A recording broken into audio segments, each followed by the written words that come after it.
What? We're starting. Now? Yeah, what's up? Wait. I was going to eat some chips. You're fine. It's not like I don't do different things when I do my lives. I'm over here eating too, so should be turned on here soon. There we go. Look, guys, look how much room I have. I have a little bitty head, and this is like as tight as it goes. So it always feels like it's going to flop. Maybe it'll be like a head.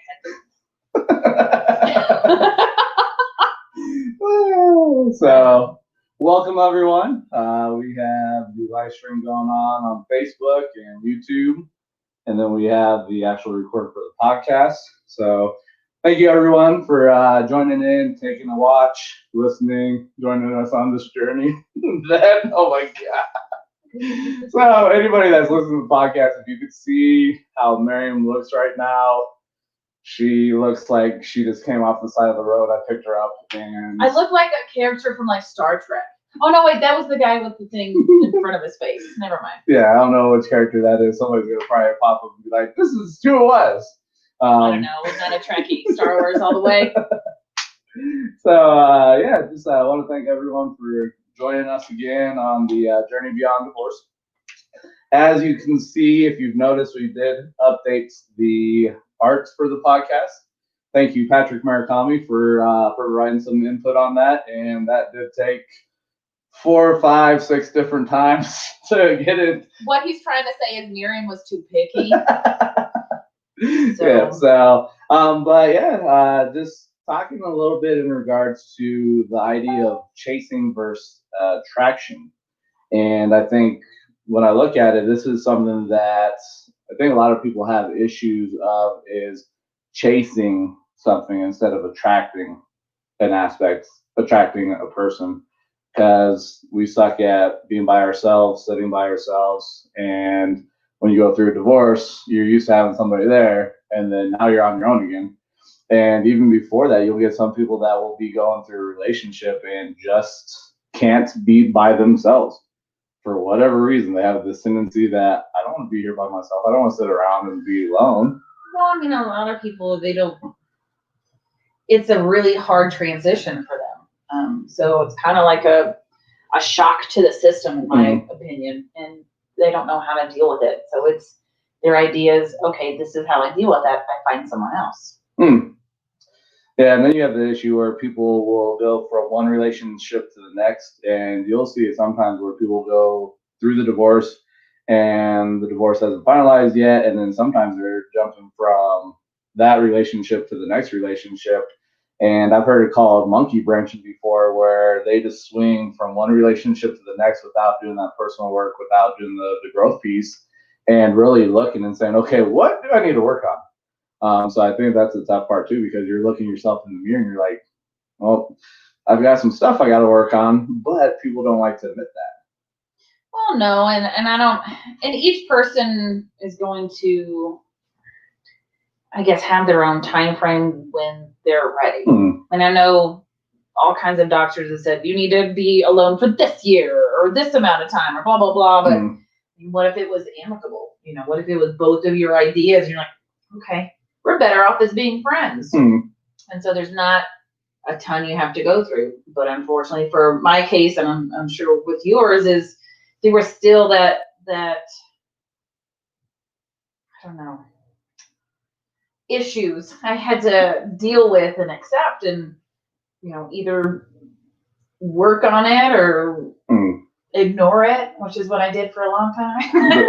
I didn't say it was healthy, but that's what it did. Yeah, I think a lot of people have the issue of trying to bury the emotions, and they don't want to face it, because that's a scary thing too, is facing the emotional. Well, nobody wants to look at what they did wrong. Yeah, and that's where the growth piece comes into play. And I know that's one thing that I've been very big on talking about is looking. You can't make that bigger. Well, you can't see the comments then.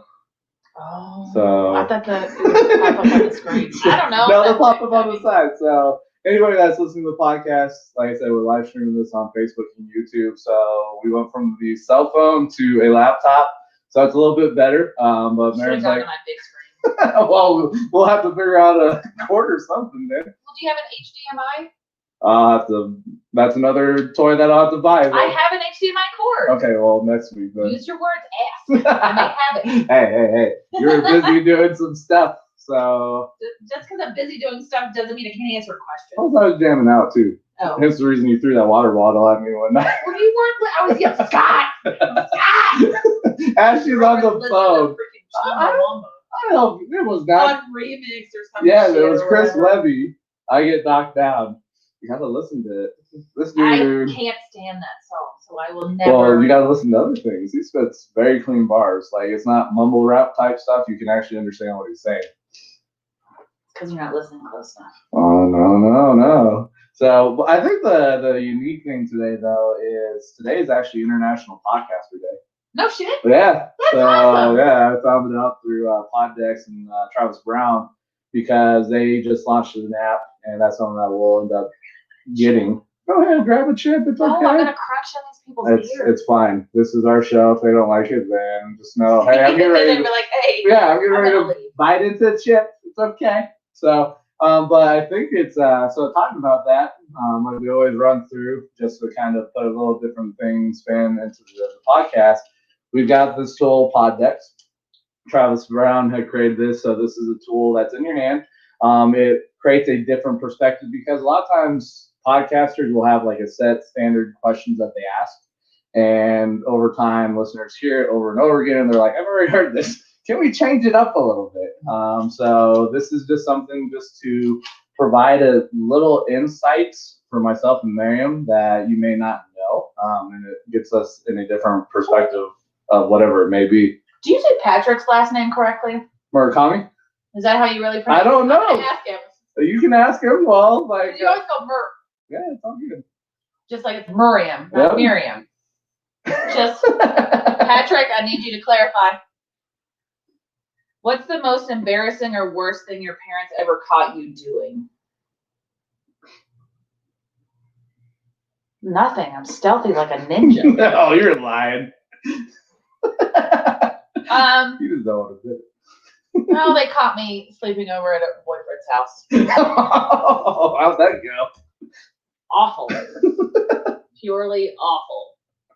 Was it your dad that caught you, or was it your mom? No, his freaking cousin called my parents' house and ratted me out. I'm like, what the heck, dude? You didn't chop him up. I go home and my dad's like, sit down. Like, oh man. Jesus. I think I was out in the country, and so it's open land. We're on a couple acres and whatnot, and I'm on this little hill, and I can't see the house. My grandparents actually pulled up and caught me pissing outside. And they went and told my mom and my dad, and I got reamed a new one, and I think I was grounded for about a week because they're like, "You can't be doing that." It's like, I'm outside. It's like camping. That's because we're not from the South. Because we teach our little ones like, yeah, you're outside. Just go pee on that tree. It's a Southern thing. Somebody from Oklahoma actually thought his enjoyment is being able to go out on his deck and piss in the wind and whatnot. I guess it's a little things in life. I don't know. There's one of those very unique perspectives and whatnot, but so a couple of things that we're discussing in regards to the attraction versus chasing aspect. There was a podcast I was listening to, and the gentleman was talking about positive psychology, and two real big things that really stuck out. He gave an acronym, PERMA. The E is engagement, and so he's like, you've got to be engaged in life, be engaged with whatever you're doing, because he's like, if you're not engaged in life, you're going to get pummeled. You're going to get punched in the face. Life's going to overrun you. And so that's issues for a lot of people, is being engaged in whatever's going on, because we're so disconnected. We've got social media. Not engaged. The other engaged. Yeah. Engagement with life, with people around you and whatnot. And it's just being present in the moment. A lot of people have that issue of not being present and trying to distract themselves, but we're in that society where it's the instant gratification society instead of taking in the moment and living in the moment, because these are memories that you can create that you may not have the chance to create ever again. And so it's just one of those things that's going on. You got a work email going on over there? I have a lot going on. Over huffing and puffing and got something. But then he was also talking in regards with positive psychology and helping out with that thought process, finding things that are meaningful. And he's like, it doesn't have to be these massive, massive things going on. It could be creating a creative space for yourself, and that can be meaningful for you. Hanging out with your kids, taking time for you time, something of that nature, just to make it meaningful and really stick out and whatnot. And so I think that's something that a lot of people have the issue with, is giving them that time to love on themselves, the self-care piece. Because I know you had a couple of different things that you really highlighted this past week. One was a post in the Facebook group, and there was something that it popped up with your guys' anniversary. And just you at a point now where seeing that doesn't impact you. No, like I even looked at all because it popped up with a bunch of different like memories of our wedding day and blah, blah, blah. And I looked at every single one. I'm like, huh, okay. But if it wasn't for Facebook reminding me that, it was this past Saturday, I didn't remember. And that's okay. That's a good thing. Yeah. Because now it's like it even more solidifies that, I'm way further along than I give myself credit for. Yeah. And it's because earlier this year when the divorce process started for me, we had gone down to Vegas Mother's Day weekends, and that's where she really expressed that she wanted to find herself. And then we got home, and it was a couple weeks after that, she's like, I don't know if I love you, I don't know if I want to be married. But it was a spot that it really hit me heavy this past Mother's Day weekend, and I started getting mad. And I was mad for about 20 minutes, but I was like, why am I so mad about this? Because it's been 3 years since it happened. So I let the emotions run the course, and there was something else going on. I don't remember what was going on, but it's just one of those things that sometimes you could be going along and all of a sudden something pops up and it could derail you if you allow it to. So what are we looking at? I was reading your hand. Oh. I was like, what's behind me? Somebody about ready to slap me in the face. We're in an apartment, not a crowd. Jesus. Well, somebody could come through the roof like Tom Cruise in Mission Impossible and freaking who knows what's gonna happen. Is that what is happening? You're always in a movie, like in your head. It could be. Okay. I haven't fun about that. Clears up so much. So, but so with this attraction versus chasing piece, I find it very unique because when you think about that idea, the attraction versus chasing idea, what comes to mind for you? Outwardly seeking. But I mean, I think we all are. I think we're always, especially once you realize that in your past things, you're always going to pay attention. Like, ooh, I find that person attractive. Do I want to talk to them? So I don't know if you necessarily consider that chasing, but you're always going to be aware because we're meant to have another person in our life. Yeah, because I've thought that we're social creatures. But when you're thinking about that, a lot of times people don't work on themselves. And so it's not putting out that attraction piece to attract the person that is going to be good for them, is the thing. Chasing more is you go back to those bad habits and you don't grow and you start chasing. And then with the chasing piece, if you don't really love yourself and you haven't done the work, you may end up overlooking the red flags that are popping up. And then that was in the previous relationship. And then you just go back into this vicious cycle again. And I think it comes down to the fact that when you go through the divorce process, you get out of it and you're on the other side of the storm. That's where you really have to look and say, okay, what are the non-negotiables? What really am I looking for? Because I learned from my previous relationship that this is something that really sucked. And I've just settled for it because for my case, I was young, dumb, and didn't know what I wanted. I was still growing and learning. So I wanted to finish that sentence in a much different way. You could have done it. No. It is very crude. Anyways. What is it? You can't say that and try to run. Young and full of confidence. Okay. That's what, my dad would explain, teenage boys my age. I'm like, great, fantastic. So that's the image I had. Oh my goodness. So talking about that, I'll leave the person that said this alone because he's like, we joked about it when we had met that Friday night for the get together at the Mexican restaurant out in Falcon. An individual had said something because somebody was talking about procrastination. And I was like, let's just post this and tag this individual in there. And he's like, I don't want this going around that I said it. So who was it? I'm not telling you because like write it down. I want to know. I'm curious. You know, it's a good friend of ours. No, and you can't whisper because it picks it up. I'm mouthing it to you. I know, but you're whispering and I can hear it. Because I don't have a whisper volume. I know. So, but he said procrastination is like masturbation.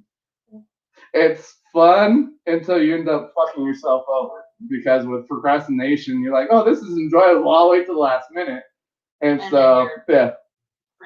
I don't know if that was exactly what he said, but I started laughing. And when we were like, we're just going to tag this on Facebook. And he's like, you better not. You know, and I'm telling you, it's still picking you up. I will tell you out there because I was sworn to secrecy. And it's one of those things. You can throw stuff around and throw a fit. You'll be fine though. So like toddler. Yeah, you'll be fine. But it was so I was looking at this article, and it's through a application called Medium, and they were discussing the fact that let's see here, why people meet the love of their life when they're not looking. And this is Ellen Wynn is who wrote this article. Mm-hmm. And it's very powerful because I started looking at this piece, and it really goes into, it could play into anything, even if you're in a relationship. Because we've talked about it, a lot of times you get in that relationship and you really lose your identity, you lose yourself because you end up getting wrapped up, and that is your whole world. And then you end up forgetting your friends. You may have somebody that's like, you can't hang out with that person. Been there, done that. Yeah, so that was actually one thing that really.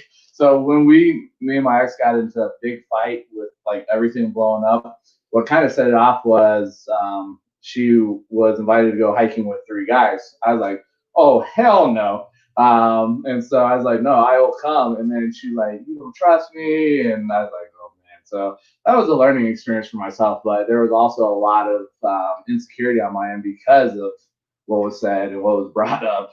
And so it was something that now I've learned from, looked at, and grown from. And so it's a very powerful aspect of. It was a learning process, and so grateful I learned from it. It was a hard lesson, but that's what's prompted the growth, and that's prompted to where I'm at. And I know you've talked about that a little bit with your ex, talking about you can't hang out with this person. Oh God, yes. It was very. I tend to have male friends. I just get along with men more than I do women. I still have my female friends. One of my female friends, I was forbidden to hang out with her, but now we are best friends. Again, she's welcome that I'm back in her life. Anyways, hopefully she doesn't listen to this one.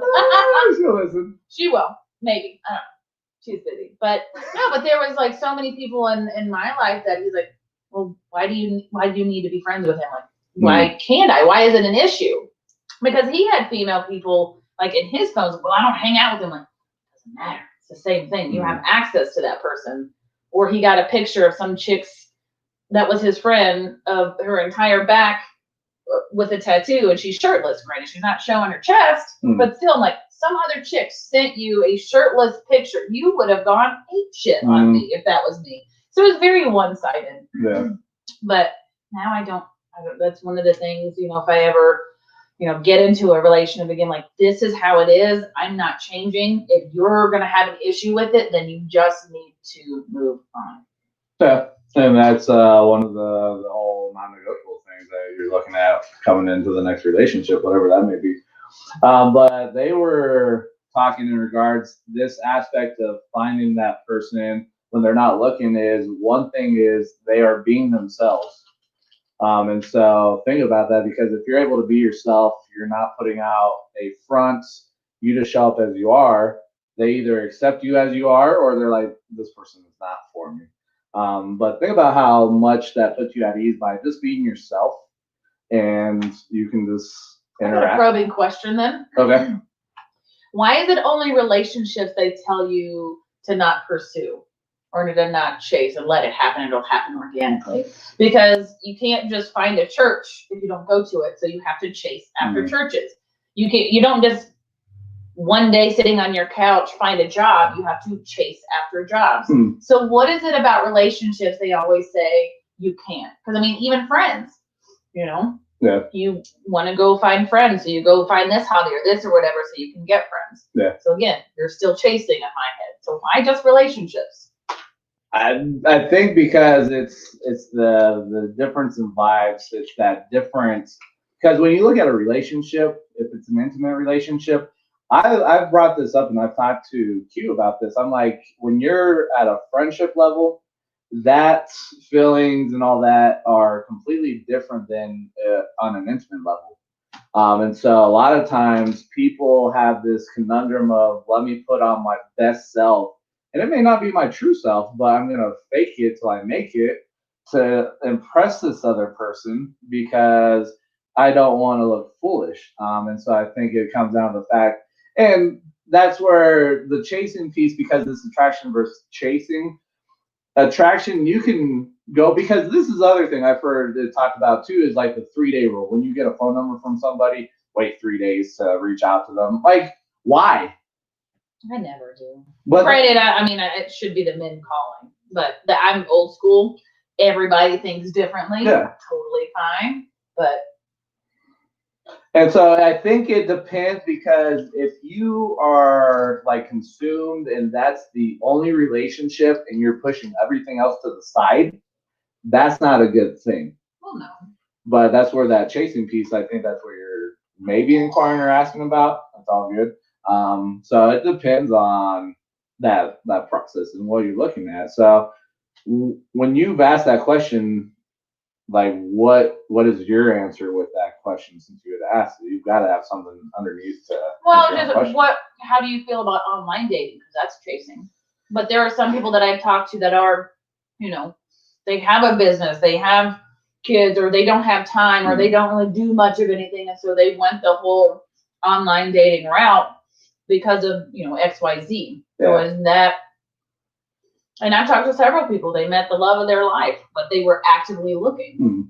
Well, that's right there. They're actively looking for that. But I think it just kind of depends on your context of what you're looking at when it comes to chasing. What I look at it is, if you're giving up everything, like you're throwing everything to the wayside and you're not living your life, and you're still like, your friends have gone out the window and you're like, fuck friends, I don't need them. This is the only person that I need, and you're pursuing them. Think about that. Like, you can tell the difference when somebody's being authentic and they're living their life. But if it's all about you and nothing else, how do you feel? Or can you feel the difference in regards to that type of attraction piece, that type of pursuing piece?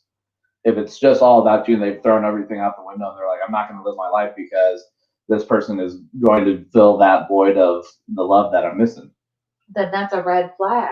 So that's where you gotta. Well, again, I think it's not necessarily the chasing is a bad thing. It's just paying attention to the red flags if you do meet someone. Yeah. Of course, everyone wants to meet someone organically. You know, you're out, whatever, with your girlfriends, and you stumble across somebody. You know, but That's a good question. It ultimately depends on the context and how you see everything. Because one person could really find that attractive for whatever reason, because maybe they don't have a lot of self-confidence for themselves. So they're like, oh, somebody really, really likes me. Well, maybe their love language is time. And so that person's giving them all this time. They're like, ooh, I feel good. But it also comes down to the fact, too, that you still need time for yourself. True. So it's where that smothering process comes into play. Hey, I'm a big blanket. Here you go. You're like, get off of me. Like, I'm going to tear you up and throw you out the window and watch you flutter in the wind. True. So I think that's an important part is finding out who you truly are and showing up as your whole self. Patrick and I have talked about it is just showing up unscripted and just being true to yourself. That way, there is no false identities that you're putting out, and then you get in a relationship, and then it flips because you get comfortable, and then you're like, "This is my true self, not who I showed you. This is my true self now." Yeah, but everybody hides a little bit of themselves in the beginning. Otherwise, if you throw out all of your crazy, somebody's gonna run. Well, think about when we had met. I pretty much shared everything. Yeah, and I thought you were crazy. Yep. And now like, we're good friends. So I guess that crazy wasn't too crazy then. Not because crazy usually sticks to their own. No, I didn't. Smell their own. Okay, well, I don't consider you crazy, so I guess. Oh, I'm nuts. So what level of crazy was I at then? If you're talking in regards to. I don't remember that long ago. I don't remember what you shared. Geez, I forgot what I did yesterday. Like, you're gonna think about.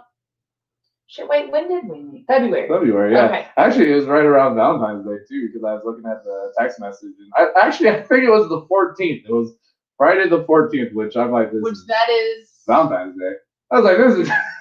Then you're over here when I thought that you had pushed the phone off on accident, and then I come to find out you can't push things off on accident. Yes, you can, because maybe you didn't notice. Push and plot. Hey. So one thing that they talked about was just being yourself. The next thing is being relaxed. And so by being able to be yourself, you can be relaxed. You're not trying to put on a show because that attraction piece, somebody that's relaxed, that vibe is going to be a lot different than somebody that's nervous. Yeah, but how do you do that? Especially if you're just meeting someone. Not a lot of people can be like, hey, here's 100% me. Especially on your first date. You want to first off see if you can find out they're crazy.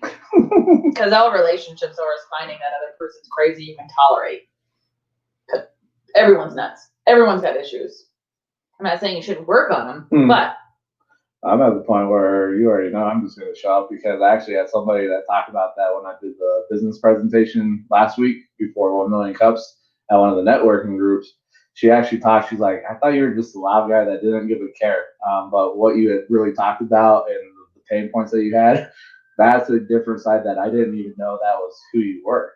And I was like, that's because this. So I got challenged. You don't care. I mean, hell, we talked about male romper last time. Yes. I almost kicked you off the podcast. Yes. Hey, it's okay. Try to find somebody that's going to be open and see how interesting that's going to be. You're going to be on your own. You wear a male romper, and I will do that. I'm just letting you know. Okay, you heard it from me. The threat is real. The threat is real. So she'll be finding her own podcast, and she'll have to do everything on her own. But it was because I was laughing, and I ended up just breaking my ice yesterday it was Monday for our networking group, and I was like, what networking group are you talking about? Our Monday morning group that meets at Old Chicago. Oh, yeah. And so I was joking. I was like, there was somebody I listened to, and he's like, when he did his elevator pitch in front of people that he didn't know, he's like, how many of you would like to improve your sex life? And but he's like, honestly, think about this. And then they looked at him. And he's like, I'm not the guy that can help you with that, but I do this. So I brought that up, and Karen Butcher's like, I dare you to go do that. I was like, okay, so I did it. But there was kids, so I had to adjust from sex life to talking about love life. And people looked at me like it was strange. Some people answered cues like, of course, who wouldn't? And then I was like, I'm not the guy for you, but I'll find somebody that can help you out with that. But this is what I do.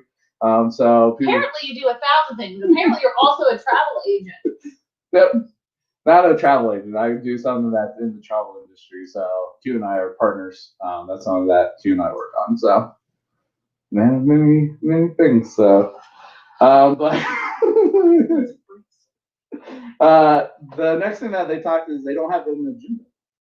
So you can have a goal for what you're looking for, but an agenda they had talked about was somebody's like, I'm going to be married in 2 years. You're going to be the partner. I'm going to have kids in 3 years. That's the agenda. You got some people that will do that, and that's just very awkward. Like your goal can be like, this is the type of person I'm looking for. But I'm not See where quick it goes. to get into marriage and whatnot. So I don't know if I'll even get married again. and that's something that we've talked about. It's just one of those things that you got to look and like some people that spend $30,000 on a wedding, it's one day. It's like you could use that money for something else. But that's my viewpoint. So it's just one of those perspectives that after going through a divorce and the relationship piece, it's like it may not be for me for the next time. Maybe just a small gathering, not a expensive wedding that it's one day and you don't remember it. I remember bits and pieces of mine, but I also, because we were paying for our own, it was very minimal. So we didn't make a lot of money, so couldn't afford a whole bunch. It's all good, but it also comes like you talked about too, with the whole experience of just ending and getting the divorce finalized. You're like, why does the state have to be involved with everything? Why do they need to know? So that's where you can, like you've talked about it, it's just you, the other person in front of God, and ultimately, like that's all you need. So it depends on. I mean, you could get me a fancy ring, but oh my goodness. So they also said don't make looking at the relationship the one and only focus in your life.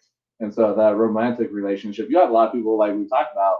That's the only relationship. Everything else goes to the side. You lose your friends, and then you wrap yourself up in this whole entire relationship, and then something happens, and you're like, I don't know who I am anymore. Well, I think that's typical, though, especially a new relationship, and that starts to taper off as you're like, ooh, you're getting on my nerves. I'm gonna need some space from you. I think everybody does, though, to a certain degree. Still have to. Yeah. And a unique perspective too. I was listening on a podcast. John Kim was talking about the fact that your partner can't give you something similar that your friends can give you. Because as a male with a female, that's a different perspective. But with female friends and females, you're on the same wavelength. And so this is the thing I've heard because growing up, society. Building, you had the tribal era that people had a tribe and one person wasn't the end all be all. It was you had these people for this situation. You had the gatherers, you had the hunters, you had the leaders. You're not, and that's something my dad has told me over the years. Like, you're not going to get everything you need from one person. That's why God said, ooh, friends. Yeah. So we have other people that we can go do stuff with. And think about how many people put that pressure on. This significant other is the end all be all. They're my friend. They're my lover. They're the answer to everything. They don't do anything wrong. It's like you're putting a lot of pressure on this other person that is a human that they can't even fill that for themselves. I've not met anyone that says this other person is perfect. I've never heard anyone say that yet. But if your focus is just on that one person, like you said, you're kind of going to lose other things around you. Yeah. I mean, I can't remember what I was doing, but I was talking to somebody 2-3 weeks ago. It's like, yeah, I had this really good friend of mine, but she's in a relationship, so I really don't see her a bunch anymore. That person is just focused on their relationship. Yep. So it really affected her as she was kind of pushed to the wayside, and their entire friendship makes her feel like that meant nothing. Yeah. Oh, and it goes back to the whole fact that relationship is the center of the universe and everything else is like in a black hole that's never to be seen again. And so you're going into this vicious cycle that's who I am. This relationship is who I am. And it's like you lose yourself. And so that's where you still have to have your own life. And so you still have to have those entities where you've got your time to yourself. You're not around each other all the time. You're still living life and making those memories with everybody else and whatnot. So they also talked for individuals that find the love of their life when they're not looking, that individuals are open to trying new and different things. What that does is it opens up the door to go meet different people that you may not have ever had the chance to meet. And it gives you those different experiences and it helps you to grow as a person, to try something different. that maybe you thought you weren't gonna like, but you found it and you're like, yeah, this is something that I enjoy doing, but you're allowing that growth process to take place. Why is your laptop for? Because if it's closer, then like nobody's gonna be on the screen. Again, why don't we make it big? Oh, this is okay. Okay, all right. We'll figure it out. It's a work in progress. We went from a phone last week to a laptop. Hey, well, I don't know what to tell you. So they're also open to connecting with different people. And so I laughed when I read that because you had talked, you like, you can make a friend with the damn tree stump for all we know. And I'll go talk to whoever. I've seen it. Hey, you know what? Makes life very interesting. I really thought he was on acid that day. And then the last one is they choose happiness. So people that end up finding somebody that they weren't looking for, they're choosing happiness. And so that's where you're finding yourself, you're choosing yourself, you're growing. And this is something that I've talked about, that you complete yourself. The other person is there to complement you. They're not there to be the end all for you and to be the answer for everything. No, they're there to complement you and be there on your journey and watch you and support you and whatnot, but they're not there to fill a hole that you should be filling yourself. True. I had a thing and then it went away. It'll come back. So while you're doing that, which one did we do? We did the interview that far? I think you did the would you. What the heck type of question? I think so. Yep. So we'll run through another deck here. If you're interested on getting your own set of pod decks, you can go to poddecks.com. I've got a code, Let's Go 26, so capital LETSGO 26. That will give you 10% off of your first purchase through Pod Decks. I highly recommend going and grabbing this tool because it does add a little flair to the podcasting aspect. You can use it for Facebook Lives. You can do it to present a different perspective and really get people to engage. So that's one of those things. So we'll go through. This is our interview deck here. So we'll find out what we have coming out as Miriam's over there. Hey. I still have a business. Hi. How would you? What the? Nope. What? How would you like to die? How would you like to die? I don't want to think about that. It makes me cry, so put it back. I would like to die having fun. So I think I'll ultimately. So talking to a tree on that. No. I'm going to end up being that 125-year-old jumping out of an airplane and free falling to earth and having fun. So that's how I would. I can't believe you. No, because, okay. Dying is a natural part of life. I understand, but I don't fear death. Okay. I fear leaving my son. Okay. So the thought of my son growing up without me makes me cry. So I will take another card. Thank you. What happens if you draw it again? That's a sign that. That I'm going to die? Like, what is this, Final Destination? Jesus Christ. Nope. I want to be morbid. Nope. What is the trait you most deplore in yourself? I think you've talked about this a little bit, and I think you're working on it, but maybe I'm not on the right track here. Talking about my perfectionist? Yeah. Who was, I met with Art Teresi yesterday. How'd that go? Fantastic kid. Can't give any news of what he's doing now. Oh, well, I know he's talking about it with, is he talking about the fact that Elijah? Yeah. But no, it was a really good meeting with him. And we actually talked about that. And he said he understands exactly what I'm talking about is the whole, it's really difficult to go at something knowing you may not be perfect for a perfectionist. Mm-hmm. Other people that aren't that way or don't have that mentality, they're like, what's the hang up? Mm-hmm. It's something about not being perfect at something. So I've really had to just almost full blown ignore it and act like it's not even there. It's not a part of me. Yeah, and I voted it off the island. Like I've said, you're working on yourself. You're making progression, but that's part of your DNA. You can flip it, but there's still, because you can't have a bunch of Scots running around because this would not work. You've got to have that balance between. You gotta have that balance. For me, like we already know, like with oh my god, I really, had to itch my head. you had to make that so dramatic as you like flipped it down. And this is better that I can't hear myself though. I can hear you, so I guess. I mean, I can hear myself, but I can't hear myself. But I'm curious, like, what do you think really drove the fact of that trait of being a perfectionist? I don't know if it was just something. I don't want to throw my parents under the bus, but I remember a time I used to audition. Ooh, words are hard for different plays, and they were going to have me audition for Joseph and the Technicolor Dreamcoat. And so we were practicing, and I was trying to carry a tune, and it didn't seem to be going well, and they didn't take me. And I don't remember the reasoning behind it, but I didn't even try out. So it's like, oh, so because I wasn't perfect at it, that meant I couldn't do it.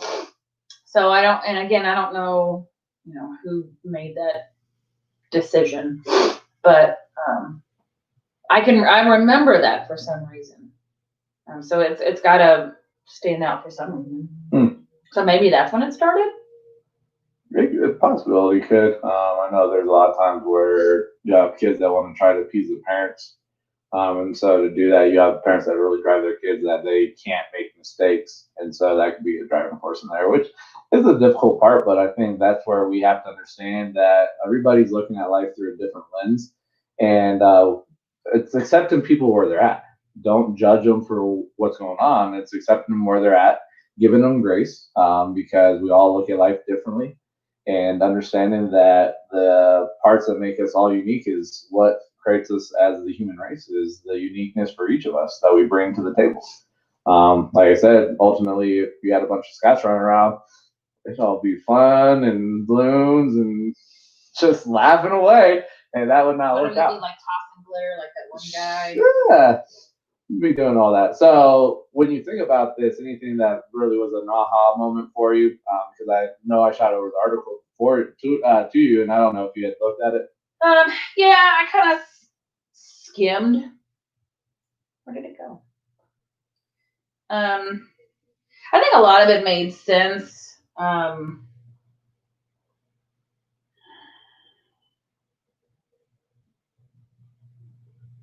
She's deep in thought right now.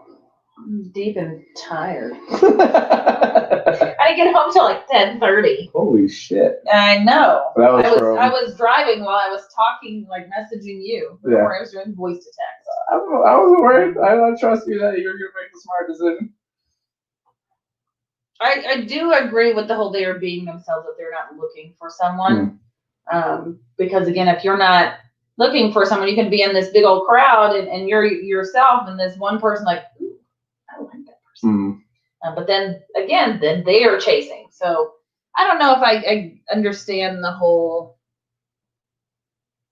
Well, I think you're looking at don't it. Look for things. I'm like, but why can't? But I think the part that really irritated me is more like, but why can't we look for things? Because a while back when I was, first realized like I want to date again. I was sitting there, I'm like, I really wish I could meet someone at this place or whatever. I'm like, yeah, but it's weird. I can't really pray for that because then it's not going to happen organically. But why can't I? Like, why can't I want to find someone, in a business networking setting or church or whatever?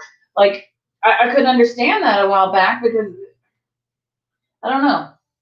And I don't know if I'd overthink things. That is also a possibility. Hey, it's all good. Like, you gotta do what's best for you.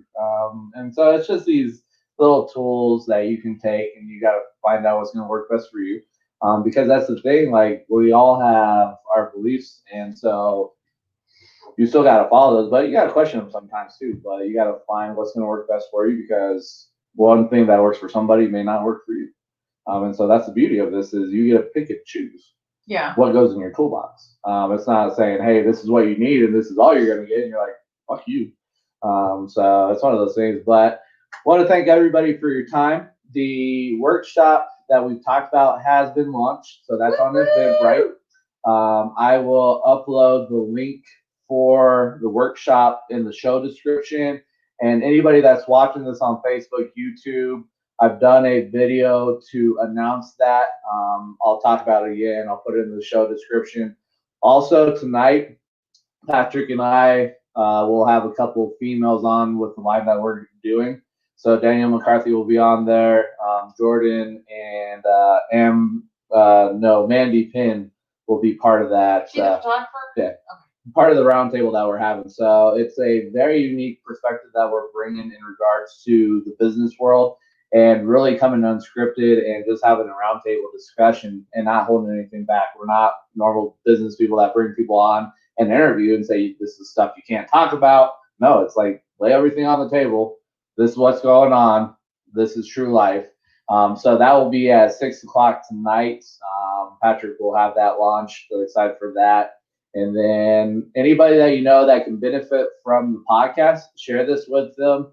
Let them know this is something that could be beneficial to them. I know we have a good friend, Garrett Goggins, that said he met a young lady that's got 9 kids and she's getting ready to go through the divorce and she wants to sit down and talk to all of us. And so that's just part of what we're looking to create.